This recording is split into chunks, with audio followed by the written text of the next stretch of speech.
The Rams just captured the Lombardi Trophy with a win over the Bengals. What do the Seahawks need to do on offense to get back to the big game? Find out on the latest episode of Locked On Seahawks.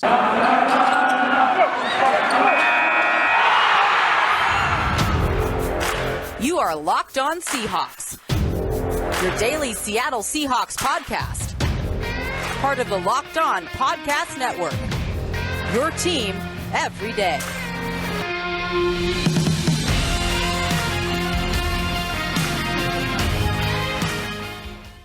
Greetings, 12. This is Corbin Smith, your host for Locked On Seahawks. Joining me for our Tuesday episode, my co-host in crime, Rob Rang. One of our favorite episodes of the entire year, right after the Super Bowl. We do this every single year, outlining a blueprint for the Seahawks to get back to the Super Bowl. We're going to be looking at the offensive side of the football today, what Seattle needs to do at the skill positions and along the offensive line to set themselves up to make a run for the Lombardi Trophy next season. As always, thanks for making Locked On Seahawks your first listen 5 days a week. Now for your lead story here on Locked On Seahawks, orchestrating the biggest shakeup that they've had under Pete Carroll in his 13 years with the organization. The Seahawks officially announced their 2022 coaching staff today. And Rob, no real surprises here. We knew that Pete Carroll obviously was going to be the head coach. We knew that Shane Waldron was going to be back as offensive coordinator. We expected the changes with Sean Desai and Carl Scott joining as defensive assistant coaches, Clint Hurt getting elevated to defensive coordinator, Andy Dickerson taking over as offensive line coach. All of those reported moves have now officially become official. They've signed the dotted line. So no worries about another Ed Donatel type situation. And with that being said, got a nice shakeup with this coaching staff, some new blood coming from other organizations, and of course, some guys internally getting promoted as well. Yeah, I think there's some exciting changes. Some youth, some innovation. I think that is coming to Seattle. We've talked so much before, Corbin, about the promotion of Clint Hurt and how that he has been an associate head coach here for the last several years. So it kind of felt like he was a coach who was going to just kind of continue to rise up the ranks here. So it was one that we anticipated. And of course, we were just kind of frothing at the mouth the possibility of Seattle being able to bring in, a young coach like a Sean Desai. Carl Scott was a name that kind of jumped into the mix here recently that we were excited about, just kind of considering what he did at the University of Alabama. And again, just another guy whose arc seems like it's just going up so quickly. Excited about what he might be able to bring. Now I know the Minnesota Vikings, for example, did not have the greatest of seasons last year, but you just consider the talent that they had to go up against on the offensive side of the football. And so I think that Carl Scott is the one that a lot of people are not talking about right now, but I'm excited to see what new ideas that he is going to bring. And then the one other coach, that is coming back to Seattle, Sanjay Law, I think as the wide receiver and passing coordinator, I think that's a significant story as well. I mean, you're talking about a man who has some Pacific Northwest roots, of course, played at the University of Washington years ago, and then it just bounced around the NFL as a receiver coach. I think he's like his 14th or 15th year. He has been with several different teams, most recently with the Jacksonville Jaguars, but previously stops in Dallas and Indianapolis, et cetera, et cetera.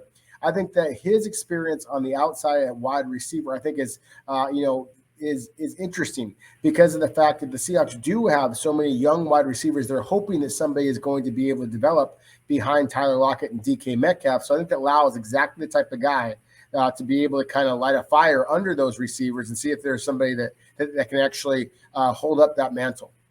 I had a running joke going on social media once this news broke a few hours ago that Sanjay Law is becoming the Al Woods of the Seahawks coaching staff. He spends some time in Seattle and then he leaves and then he comes back. This is his second stint in 3 seasons with the Seahawks. Now, I talked to a number of players last year that were adamant that was a big loss from the coaching staff. He had a big impact, even though he was only here for 1 season, when Seattle was just lighting up scoreboards in the first half of the 2021 campaign, mainly through the passing game. Big part of that was the receiver stepping up. And Sanjay Law, he was a senior offensive assistant, but he had his imprint left on those receivers. And so they're really excited to bring him back. as the receiver coach and passing game coordinator. And I'm excited for Chad Morton. He's been the running back coach for the last couple of years. And when you consider the injuries that they've dealt with at that position, and yet they've been able to roll out different guys time and time again and still have some production in both the running and receiving game. He is going to take over now as the run game coordinator, along with still being the running backs coach, taking Andy Dickerson's place. So those two will continue to work together. Now he's just got a more extensive role while Andy Dickerson takes over as the new offensive line coach. Dave Canales also taking back over as the quarterback coach. Austin Davis looked like he was going to Auburn. Now he's not coaching at all. After 5 weeks with the Auburn Tigers, he resigned, saying he wanted more time with his family. But they're going to have Canales back there as the quarterback coach. And they also upgraded Nate Carroll. He's been on his father's staff since the beginning of his time in Seattle, has been the receiver coach the last several seasons. He is now a senior offensive assistant. So a number of moves on the offensive side of the football. As for defense, we knew most of the moves the Seahawks were going to make, but there's one in particular that I am fired up about. And now I will say this, there were a few other reporters that messaged me that said that Will Tukuafu was with the Seahawks in some capacity last year, but he was not on their 2021 coaching staff list. And I never saw him at practice. But he is now officially their quality control coach on defense, the former defensive lineman and fullback that played for the Seahawks a few years back, now is jumping into the coaching range. So I'm really excited to see what Will Tukuafu can do, and maybe this is going to be the beginning of his ascent as a coaching prospect. He was a guy that a lot of his teammates said had a really high football IQ, understood the game, playing multiple positions. So I'm excited about that. And Aaron Curry moving to assistant defensive line coach. That might suggest we might see some schematic changes with that move, but Aaron Curry continuing to climb up the coaching ranks here in Seattle as well. Yeah, and another one with Deshaun Shedd. I mean, we're talking about all these different former Seahawks players who have now taken over as Seahawks coaches. It kind of goes back to what Pete Carroll has always preached. I remember when he was coaching Chad Morton as a running back back at USC. And to me, that's one of the things I think is kind of exciting about it. Pete Carroll talked about it with the press conference, or with the, just the Seattle's announcement today of their new coaching staff. Was just it's kind of a shot in the arm, just the youth, the enthusiasm of all these new coaches, and the fact that so many of them are former players, so many of them are as young as they are. I mean, I'm literally sitting in a high school right now having this conversation with you, Corbin, and I can't tell you how important it is to be able just to kind of identify with today's youth. And if you don't have that connection, then they're not going to listen to you. And players, you'd like to think, I mean, because they obviously are getting paid to play, that they need to be paying attention. But still, if you can develop that rapport with them, then it just makes that much easier. I think that you could even kind of go back out from an NFL perspective and just look at the two teams that were just competing in the Super Bowl. The fact that Zach Taylor and, of course, Sean McVay of the Super Bowl champion Los Angeles Rams, two young coaches, not just the head coaches, but their staffs as well. I think that it's a young man's game, and not just from the player's perspective, from the coach's perspective as well. Pete Carroll may be up there in terms of years, but he carries himself like a young man. And I think it's that type of enthusiasm that was needed for a franchise right now. That, I think there's a lot of talk out there that maybe they were just kind of, going off of their reputation, that they didn't have that type of fire anymore. I think they certainly have that fire now.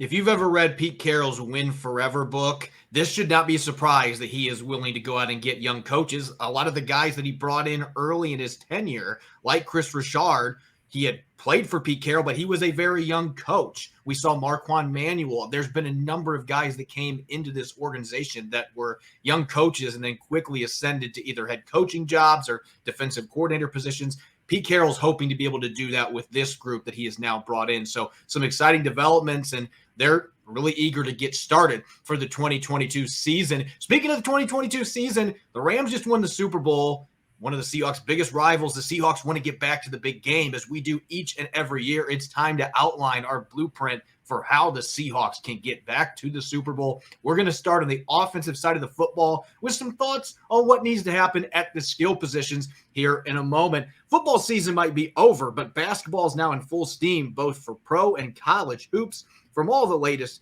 odds, totals, player performance props to where the next fired coach is going to land, BetOnline.net is the #1 spot for all of your sports betting needs. BetOnline remains the best spot for all of your sports scores, podcasts, and news this season. And it's not just basketball. BetOnline.net is your source for hockey, boxing, UFC, right to Olympic coverage and information. Head to the website today or use your mobile device to learn more about the trends in action. BetOnline, where the game starts. You're listening to the Locked On Seahawks podcast, Tuesday edition. I'm your host, Corbin Smith. Joining me as always, Rob Rang. Thanks for making Locked On Seahawks your first listen 5 days a week. We've kind of been counting down the days for these couple of episodes because these are two of our favorite episodes out of the entire year. Now, I wish we were talking about it like last year where we were looking at a team that won 12 games in the regular season, was a division champion, and then bowed out quickly in the playoffs. Because you would think with a team like that, you got a really good chance to make a run for the Super Bowl. But we're going to be talking about a 7-10 team that finished in last place in the NFC West, had some injuries, some unfortunate luck. Now they've turned over the coaching staff in a number of different ways. And so big changes in the Pacific Northwest. What do the Seahawks need to do on offense to get back to the big game next year, which happens to be in Glendale, Arizona? What a revenge game that would be after what happened the last time they played in a Super Bowl game in Arizona. What do the Seahawks need to do to get there? Let's talk skill positions on offense. And I'm going to give you the floor here first. What do you think is the most pressing need at the skill positions for the Seahawks on offense that they have to address to get back to the playoffs and make a push for a Lombardi Trophy?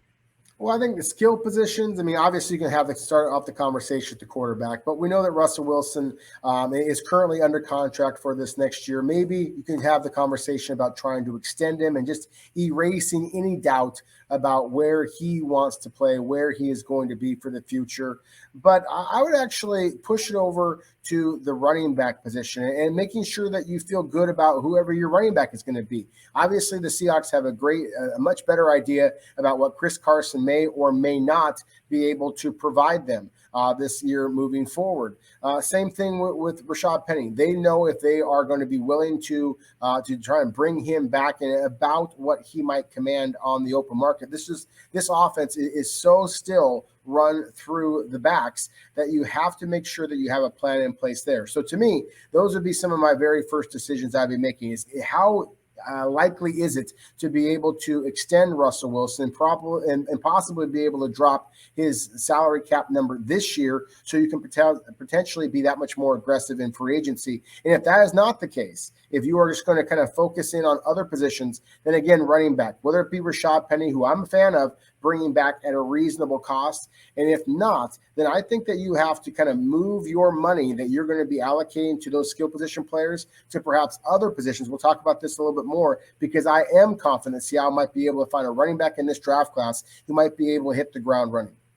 I'm glad you mentioned the draft because I don't think it matters if Rashad Penny is back in 2022 or he's playing for one of the other 31 teams. They need to use one of their draft picks. Right now they've got 6. We know John Schneider likes to trade down. He didn't really do that last year, but maybe there'll be a little more maneuvering to get extra picks this year. But one of their picks needs to be used on a running back. This is a very solid running back class, and there are a number of backs that I think will be available late on day 2 into day 3 that fit the profile of a feature back in Seattle. Guys that are in that 210 to 225 pound range that run with physicality, love going downhill, break tackles in bunches. Those kind of backs, there's a number of them in this class. I've talked about Dameon Pierce from Florida, Abram Smith from Baylor. Those are just 2 of them that I think you could maybe get in the 3rd, 4th, 5th round, depending where they end up falling. But 2 bruising backs that play with the mentality that Pete Carroll's looking for. I think Rashad Penny should be one of their bigger priorities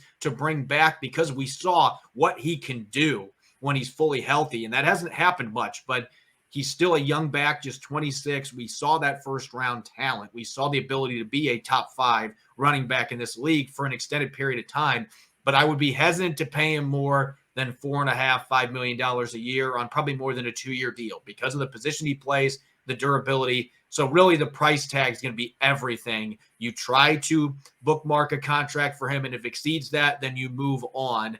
But they're going to have to find that feature back that potentially could take over in the draft. Whether you re-sign Penny or not, He and Carson both have injury histories. You can't bet on those two staying healthy for the entire season. Maybe Travis Homer and DJ Dallas can be solid spot starters for you, but I don't think either one of them's proven they can be the feature guy. So that should be a priority in the draft, is trying to find that guy that could develop into that player. As far as the other skill spots, at receiver, I feel like the Seahawks are pretty well set. I still believe in D. Eskridge. I know his rookie season was an absolute bummer with him having a concussion, missing 7 games, and then really struggling to get him involved in the offense, the issues with knowing where to go, where to line up. That has to be corrected. He's got to be much better prepared, and you got to hope that he's able to stay healthy. But this kid's an electric athlete. He brings a different skill set than Tyler Lockett and DK Metcalf. So I still believe he can make an impact. We saw some good things from Freddie Swain. If they're going to add to this group, I would argue somebody like DeAndre Carter or Ray McLeod, who are both free agents coming from the Redskins or from the Washington Commanders and the Pittsburgh Steelers. Those two players have special teams experience. They were among the league leaders in punt return yardage last year, and they had decent statistics with limited opportunities on offense, so they might be able to push Eskridge and Swain, but that would be the extent that I would be looking to add. Maybe a big-bodied receiver in the later rounds of the draft, but that is not a position that I am putting top priority on because I believe in the talent that I have on the outside. No, I certainly do as well. I mean, DK Metcalf and Tyler Lockett, I mean, that is as formidable of a 1-2 punch as I think you're going to find in all of the NFL. So I agree with that. And I love that you mentioned D. Eskridge because I think that he's absolutely critical. I think that you have to see a significant jump from him. And then I'll even mention the tight ends here. I think you have to see a significant jump from Colby Parkinson as well. If Seattle is not confident that Colby Parkinson can be the player that they thought he was when they invested that middle round draft pick in him, then there is a free agent out there, Mike Gesicki, who I think is already that type of a seam threat that I think would make a lot of sense for Seattle. I mean, John Schneider has been drafting these big, tall receiver, almost tight end kind of guys for, going back years and years and years. And I really think that Colby Parkinson can be that guy, but he has to make that type of jump here this upcoming season. So to me, we're talking about priorities and the blueprint for Seattle to get back to the Super Bowl next year. Then I think that you have to see those two players, Colby Parkinson and D. Eskridge, both take huge steps forward. And I think that they have the talent to be able to do that. It's one of the reasons why I'm so excited about Sanjay Lal coming back, is just because he is a guy who was known for being able to kind of help develop young wide receivers. And you just see what he did at Dallas last couple of years, previous to going to the Jacksonville Jaguars, and just the train wreck that Jacksonville was. But CD Lamb was among, Cedric Wilson was another one that really their game started to kind of take off over these last couple of years when Law was there. So to me, that is kind of what you should be able to expect from D. Eskridge. And then you talked about Ray McLeod and other guys like that who might be able to give you something in the return game as well. To me, D. Eskridge might be able to do that. And if not, if you don't feel confident about putting D. Eskridge back there and you are looking still for that deep threat, one player who I've always been kind of intrigued by is Will Fuller. The fact that he has struggled with injuries over and over and over again, to me, it would be one of those kind of deals where Seattle might be able to get him on a cheap contract, like the gamble they played with Philip Dorsett a couple of years ago. Obviously, that didn't pan out, but Will Fuller has breakaway speed now. And to me, if you can get him like on a one-year prove-it kind of a deal, then he might be exactly the type of cheap investment that Seattle could make that could wind up paying off huge. Yeah, that would be the only type of move I would make a receiver. I'm certainly not going out and trying to get a bigger name that's out there like an Allen Robinson that's going to cost me a ton of money. They have other needs that they need to address. Now, as for the tight end position, you and I were talking about this a little bit going into the show. I just think that continuity at that position is probably the way to go. I felt like Gerald Everett late in the season, you started to see that rapport with Russell Wilson. Now, those couple of concentration drops that he had, you got to eliminate those. Those have been a problem for him throughout his 5 years in the NFL. He just seems to have those focus drops time to time. If you can cut those down, his ability to create after the catch, he lived up to the hype in that regard. 9th among tight ends with 50 or more targets and yards after the catch per reception, breaking tackles left and right, had 11 missed tackles forced this year. And he also can extend the field. He's a vertical threat, a guy that can stretch the defense. You saw those things in spurts.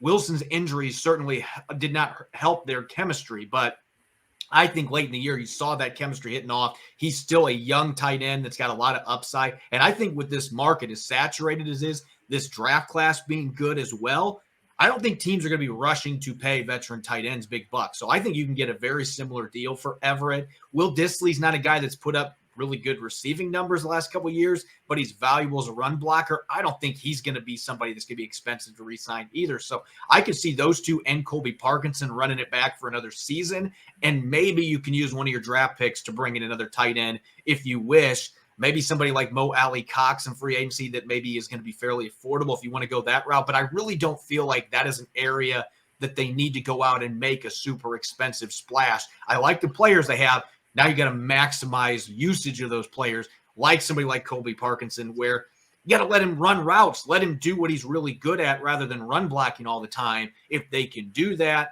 in year 2 with Shane Waldron, then I really like the chances this offense really turning things around. Now, we talked skill positions. We're going to get to what really matters, and we talked about yesterday, the value of playing well in the trenches, offensive and defensive lines win football games. We're going to look at what the Seahawks may or may not need to do on the offensive line to get back to the Super Bowl next season. This episode is brought to you by Rock Auto. With the ever-increasing numbers of makes and models, it's now impossible for your local chain auto parts store to stock all the parts you need. Why endure often pointless or seemingly intimidating questioning and wait while the person behind the counter orders the parts on their computer, choosing the only brand their warehouse happens to carry? You have computers with access to rockauto.com at home and in your pocket. So save time and money using Rock Auto. It's a family business serving do-it-yourselfers for over 20 years. Rock Auto prices are reliably low for every customer. They have everything you could need, whether it's brake parts, tail lamps, motor oil, or even new carpet.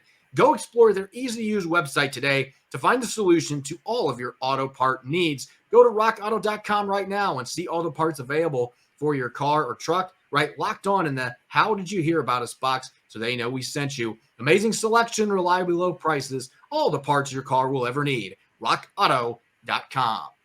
You're listening to the Locked On Seahawks podcast, Tuesday edition. I'm Corbin Smith, joined as always by my co-host in crime, Rob Rang. Thanks for making Locked On Seahawks your first listen 5 days a week. We greatly appreciate it. Continuing our blueprint to the Super Bowl on the offensive side of the football. We do this year in, year out. We just looked at the skill positions, running back, receiver, tight end. Very briefly touched on quarterback, hoping to see Russell Wilson back under center as expected in 2022 and beyond. Let's go to the men that are charged with protecting Russell Wilson. And I think this is an interesting follow-up discussion from yesterday because we were talking about priorities in free agency. Is it going to be left tackle? Is it going to be center? Is it going to be the right tackle spot? You have potentially 3 openings along your offensive line. You do have Damian Lewis and Gabe Jackson coming back at guard. But what needs to happen to truly get this group over the hump? We talked about this is really what hurt Mike Solari, is that the group just kind of flatlined. They hit a plateau and they weren't able to get better or improve beyond that. What move or moves can be made to really help this group take another step in the right direction, push this team towards a Super Bowl? Well, I think priority number 1 on offense and all is basically just solidifying the center position. The fact that you do play in a division that has a monster like Aaron Donald has been the priority for the last couple of years now. And that's why I think it's got to just be maddening and frustrating for Seahawks fans that Seattle has not improved in this regard yet. But they have the best combination of draft capital and free agent salary cap space to be able to actually fix the problem this year, at least in my opinion. And so I'm really intrigued by what they might be able to do here. There are some different free agents out there that I think would make some sense. If you want to throw an awful lot of money at somebody, then we talked about this before. Ryan Jensen, perhaps from Tampa Bay Buccaneers, would be one of those guys that you could throw an awful lot of money and basically erase any of the critics out there who are saying that Seattle never invests money in the center. I don't think that's the smartest move. I just think that it is a possible move. You talked about a guy in Brian Allen from the Los Angeles Rams. Obviously, that would have a great deal of familiarity in Shane Waldron and Andy Dickerson's scheme. And so that, to me, would be an intriguing one. Another one that I'm also excited about, especially considering that we are expecting a little bit more zone blocking scheme from the Seahawks moving forward, would be James Daniels, who played some center as well as guard with the Chicago Bears. But he was one of the most athletic centers I'd ever seen, Corbin, when he came out of the University of Iowa a couple of years ago. He's only 25 years old. He's still just a pup. And so to me, his best football is still ahead of him. So he would be another player who's not on almost center list because he played an awful lot of guard for the Chicago Bears as well. But he is another one who has the versatility in the inside that I think would make some sense. And this is a decent draft class in terms of centers, not as good as last year's. That's why I do think that Seattle, if they are in fact going to be bringing back somebody other than the reigning starter, Ethan Posick, then it is going to be a free agent addition rather than waiting for the draft.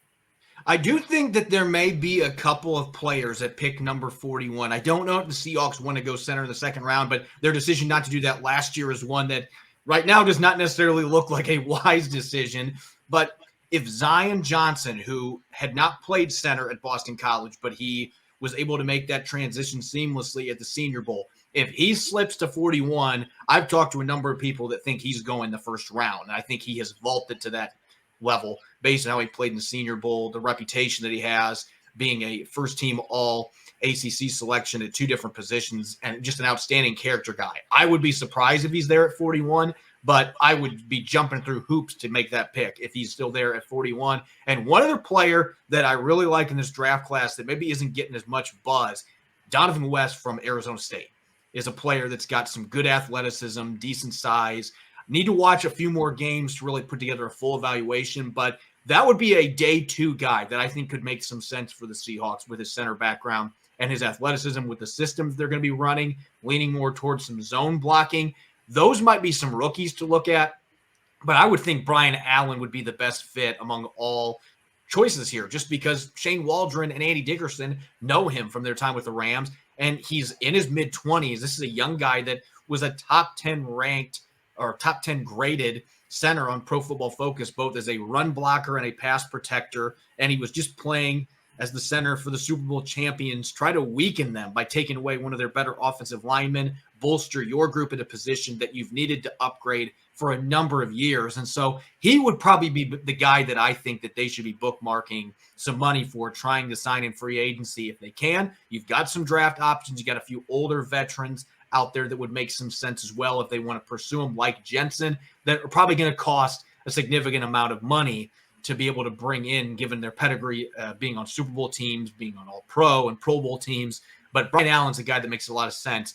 For me, I think the other thing that is really interesting, we talked about this yesterday, there are some really good left tackles set to hit the market. I think Teron Armstead is way too rich for the Seahawks to go after, even though as a general manager, I'd be very keen on the idea of trying to go out and make that move, because I think Teron Armstead's a fantastic player. He's only 30 years old. He's had a few injuries, but I'm taking that chance at the right price tag as long as I don't have to derail my salary cap to do it.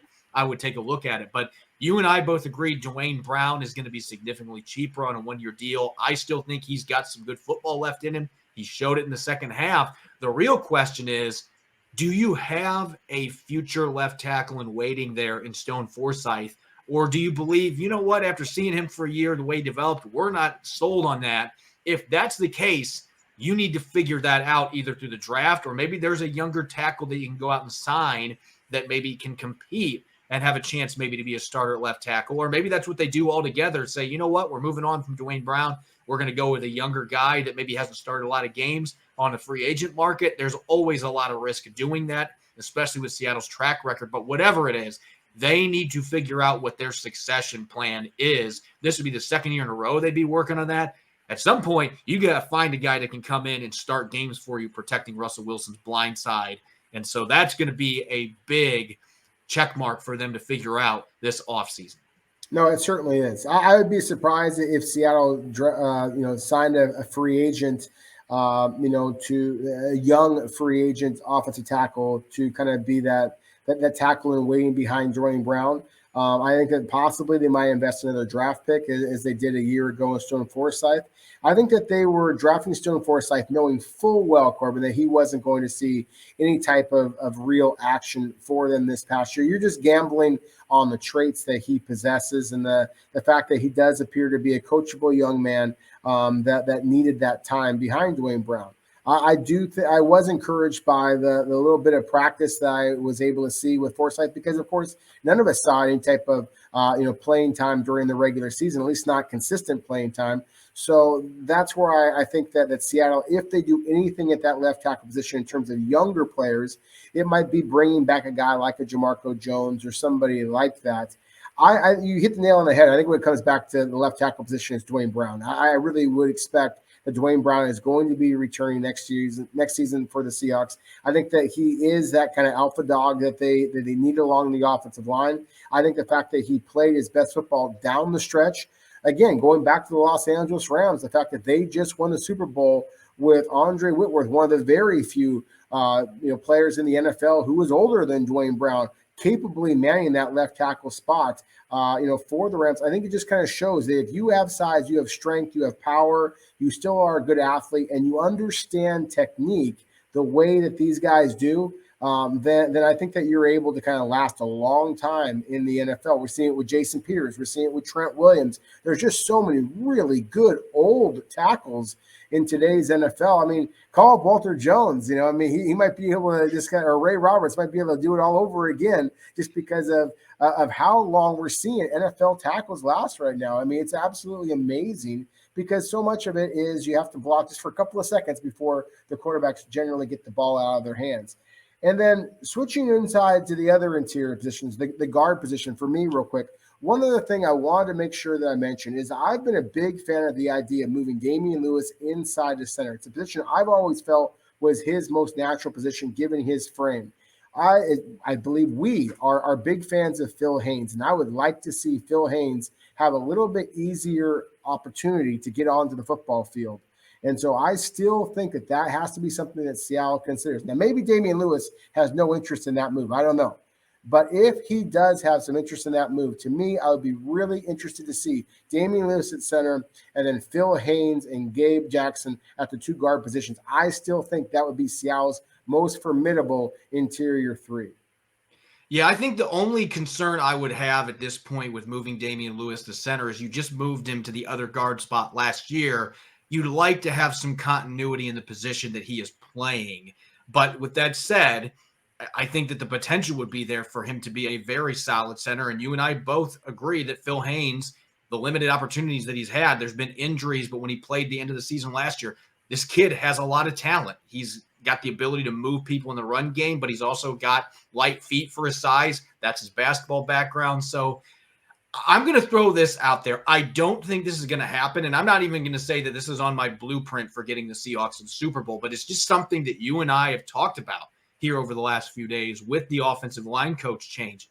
You just extended Gabe Jackson after you traded a fifth-round pick for him. But I got to wonder if the fit is necessarily there now at this point, especially if you're going to have Andy Dickerson and Shane Waldron leaning much more heavily on the zone blocking scheme. Now, I know Gabe Jackson played in a zone-heavy scheme with Tom Cable, former Seahawks offensive line coach with the Raiders his last couple of years, but that doesn't really fit his skill set. And this is a guy that's now in his 30s. His athleticism is going to be waning in coming seasons. And I thought he had a solid 2021, but not a great first year with the team. So I'm almost wondering, could this be a case where last year with Mike Solari still on the staff, Gabe Jackson was a really good fit. They just gave up a fifth to get him. I know they extended him, but might they consider to open up $6 million in cap space this year, seeing if they can get a late round pick, moving him to another team that might be a better scheme fit? Again, I don't think this happens, but you can't tell me that this is a discussion the Seahawks have not had with the coaching changes that have now gone on and with how well that Phil Haynes played at the end of last year. If you're going to give him a restricted free agent tender, which I think that they should, you'd like to see him get on the field. So they've got some decisions to make there. But nonetheless, I think the guard spots, they're going to keep all three of those guys. And I think that's fine. I think that that's a position that they're okay at right now. Really what they got to figure out, though, center, got to fix that issue that John Schneider just completely neglected last year. and they got to figure out the succession plan for Duane Brown. But I think you and I can both agree if they can check off both those boxes and you still bring Duane Brown back, you've got your two guards, and you believe Jake Curhan can be the guy at right tackle, maybe have him compete against somebody like Jamarco Jones or Stone Forsythe for that right tackle job, then I think you would feel pretty good about your offensive line going into 2022. Yeah, and I do feel pretty good about Seattle's offensive line. I think that it is a better unit than their hype or lack of hype might suggest. I think that we saw that down the stretch. To me, the biggest thing is the lack of continuity. The fact that you had a new offensive coordinator, you had, we talked about this before, too many cooks in the kitchen a little bit, so to speak, as far as the offensive line and what they were basically telling their linemen to do. I think you're going to have a lot more consistency this next season. And so that is one of the reasons why I feel very confident that you're going to see Seattle have one heck of a bounce back year next year. We'll see. I think this is going to be one of the more intriguing parts of their offseason plan, what they figure out along the offensive line. Do they decide to address center and free agency this time around? Do they make a little bit bigger splash on the offensive line, or do they stick with status quo and look for bargains and try to figure things out in the draft? There are a number of different avenues that John Schneider in the front office could take. And so, again, it's going to be very fascinating to see what they do. But I'm intrigued. You're coming off a tough season. You've got plenty of pieces on offense. If you can fix a few of those gaps, this could once again be a very formidable unit next year, which gives them a chance to compete in not just the NFC West, but in the conference in general, trying to get back to the Super Bowl. As always, thanks for making Locked On Seahawks your first listen 5 days a week. Now make sure to check out the Locked On Bets podcast as your second listen. It's your daily one-stop shop for all your gambling needs. Locked On Bets is hosted by your boy Q with expert analysis and insight from Lee Sterling. You can follow me on Twitter at Corbin Smith NFL. Make sure to follow Rob at Rob Rang. He's got his latest mock draft posted on Twitter today, so make sure to check it out. You can find Locked On Seahawks on Apple Podcasts, Google Podcasts, 5 days a week, streaming